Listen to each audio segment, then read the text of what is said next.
Hello everyone, welcome to our channel current and affairs. तो आज हम 30 जून के करंट अफेयर डिस्कस करेंगे और उससे पहले कल के करंट अफेयर का क्विक रिवीजन करेंगे। तो कल का पहला क्वेश्चन था, हाल ही में national council of applied economic research यानी कि NCEAR ने फिस्कल ईयर 2025 के लिए भारत की जीडीपी विकास दर कितनी अनुमानित की? तो आंसर इसका 7.5%। और जीडीपी यानी कि ग्रोस डोमेस्टिक प्रोडक्ट, इसको कैलकुलेट करता है सेंट्रल स्टैटिस्टिक ऑफिस, जो हमारे स्टैटिस्टिक्स एंड प्रोग्रामिंग मंत्रालय के अंडर काम करता है। नेटो के अगले एसजी कौन बनेंगे? तो ये बनेंगे मार्क रूटे। मार्क रूटे 1 अक्टूबर को नेटो के नेक्स्ट एसजी बनेंगे। नेटो के अभी एसजी कौन है? तो वो है जेंस स्टोल्टनबर्ग। और नेटो बना था 4 अप्रैल 1949 को। इसका हेडक्वार्टर है ब्रुसेल्स। ब्रुसेल्स बेल्जियम की कैपिटल है। नेटो में अभी 32 मेंबर कंट्री हैं, ये भी याद रखना। हाल ही में किस राज्य की विधानसभा ने राज्य का नाम बदलने का प्रस्ताव दूसरी बार पारित किया? तो आंसर इसका केरल।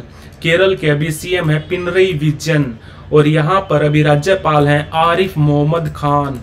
हाल ही में कौन पैरा बैडमिंटन में वर्ल्ड नंबर 1 खिलाड़ी बने हैं? तो ये बने हैं भारत के सुहास यूथीराज।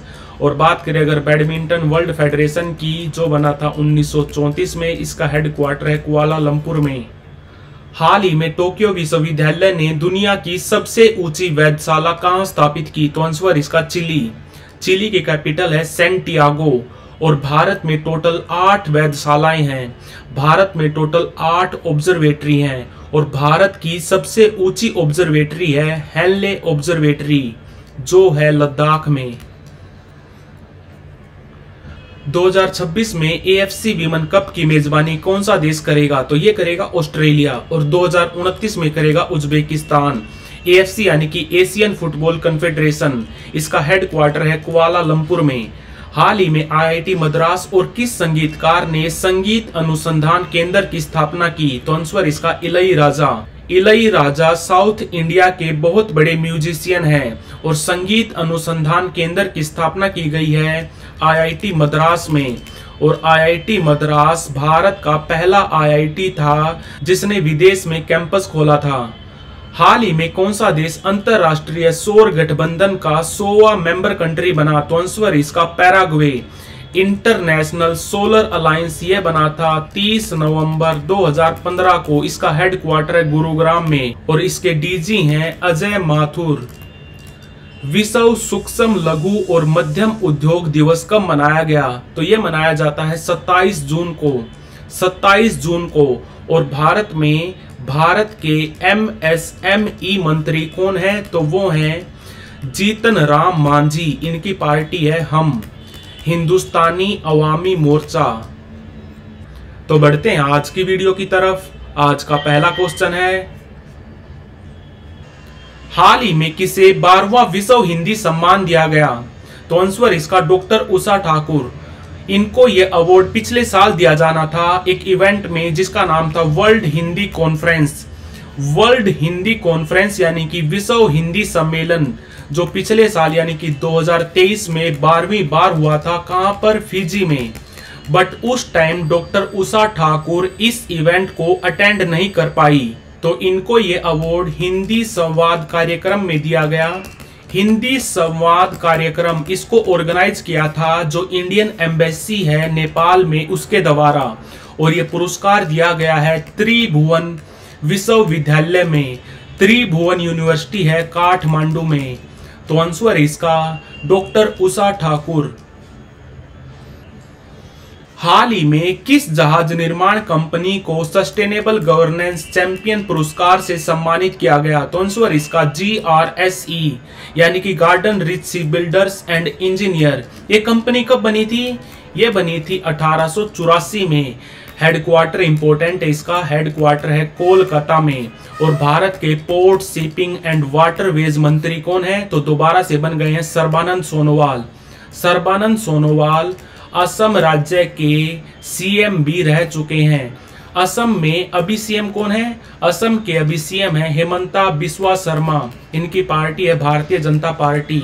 और असम के राज्यपाल हैं गुलाब चंद कटारिया। तो सस्टेनेबल गवर्नेंस चैंपियन पुरस्कार से सम्मानित किया गया है garden rich ship builders and engineers company को।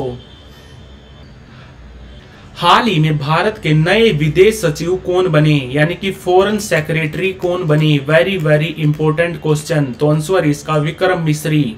और भारत के विदेश मंत्री कौन है? तो वो है एस जयशंकर। भारत के विदेश मंत्री एस जयशंकर दोबारा से बन गए हैं। और एस जयशंकर पहले विदेश मंत्री बनने से पहले ये विदेश सचिव थे। और टीवी सोमनाथन ये भारत के वित्त सचिव हैं। और गिरिधर अरमाने ये भारत के रक्षा सचिव हैं।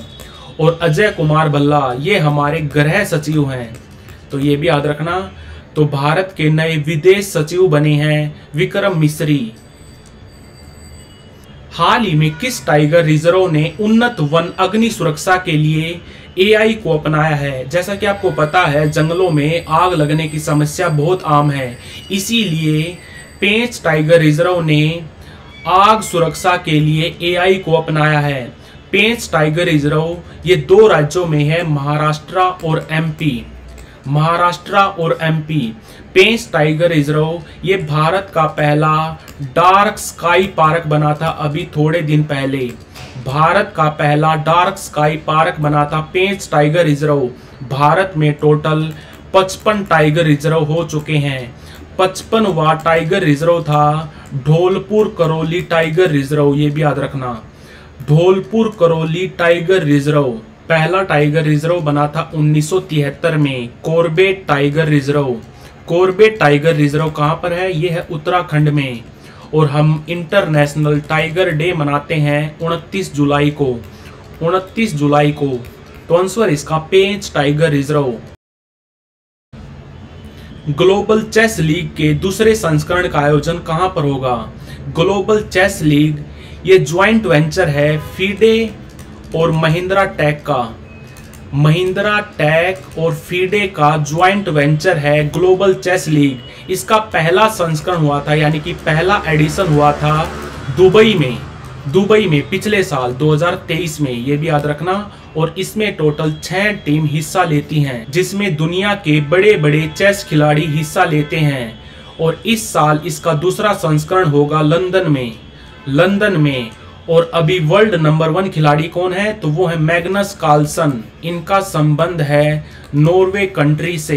बात करें अगर फीडे की, फीडे यानी कि इंटरनेशनल चेस फेडरेशन जो बना था 1924 में। और 1924 में ही बना था FIH international hockey federation.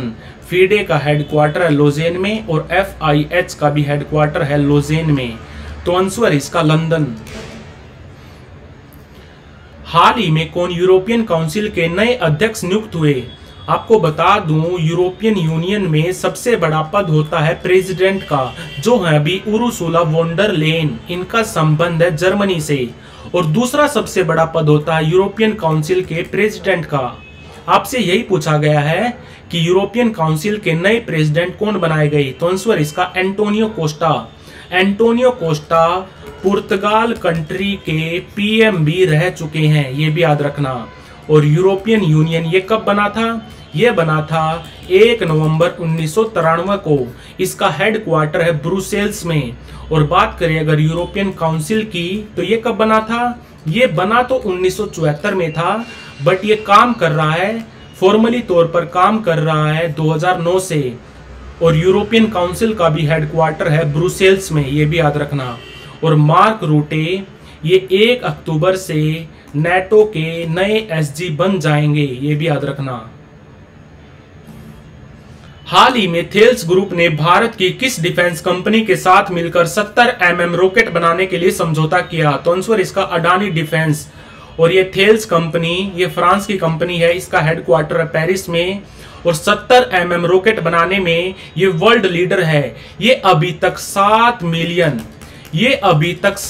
Million 70 mm rocket की डिलीवरी कर चुका है। कुल मिलाकर ये 70 mm रॉकेट बनाने में थेल्स ग्रुप दुनिया की नंबर 1 कंपनी है। तो भारतीय हेलीकॉप्टरों के लिए 70 mm रॉकेट बनाने के लिए अडानी डिफेंस कंपनी ने थेल्स कंपनी के साथ समझौता किया।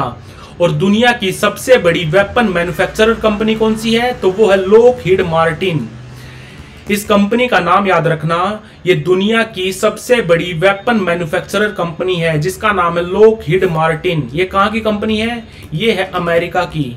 तो आंसर इसका अडानी डिफेंस। हाल ही में किसने महिला टेस्ट क्रिकेट में सबसे तेज दोहरे शतक बनाने का रिकॉर्ड तोड़ा है? तो आंसर इसका शेफाली वर्मा।